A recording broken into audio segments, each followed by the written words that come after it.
Kari maulid, Pak. Maulid itu artinya kelahiran Rasulullah. Justru kita gembira dengan adanya maulid. Tiap mukmin wajib gembira dengan kelahiran Rasulullah SAW. Cuma yang jadi masalah adalah perayaannya ini, Pak. Apakah gembira dengan kelahiran Rasulullah SAW itu setiap hari dengan mengamalkan sunnah Rasul? Ataukah dengan bikin acara-acara di ritual-ritual tertentu di situ? Sekarang kita lihat. Pertama, apa alasan orang yang melakukan perayaan maulid Nabi? Jawabnya, karena cinta kepada Rasulullah SAW. Baik, para sahabat cinta nggak? Para tabiin cinta tidak? Para tabiin cinta tidak? Imam yang 4 cinta banget tidak? Tapi kenapa mereka tidak melakukannya? Karena perayaan maulid Nabi baru muncul pada tahun 362. Dan yang melakukannya Banu Fatimiyah Syiah yang ekstrim. Sebagaimnya dikatakan Imam Al-Makrizi dalam kitab beliau yang berjudul Al-Khutut Al-Aridah. Orang yang mengatakan bahwa perayaan maulid Nabi itu yang pertama kali melakukannya Salahuddin Al-Ayyubi salah besar. Iya, karena bukti-bukti dari para ulama telah jelas menunjukkan bahwa itu baru muncul pada zaman Banu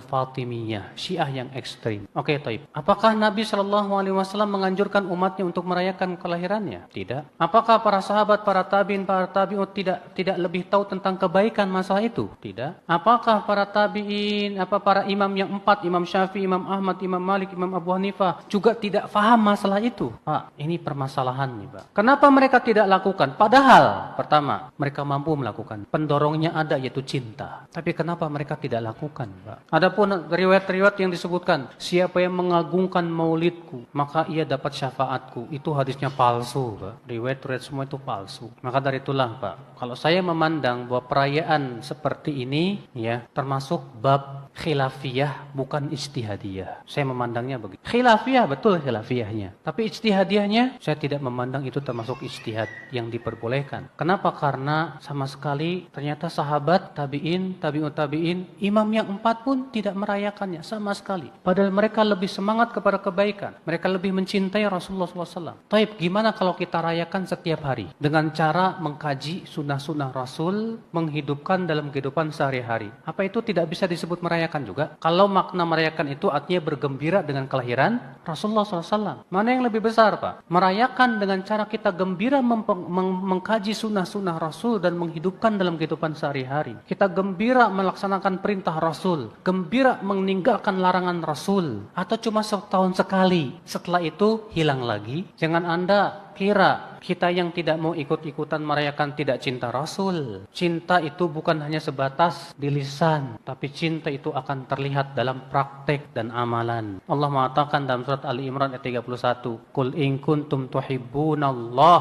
fattabi'uni yuhibbukumullah wa yaghfir lakum dzunubakum." Katakan, jika kalian memang mencintai Allah, ikuti aku. Tuh lihat, cinta itu dengan cara apa? Ngikuti. Ya. Dan kemarin, Pak, sudah kita bahas secara tuntas masalah bid'ah.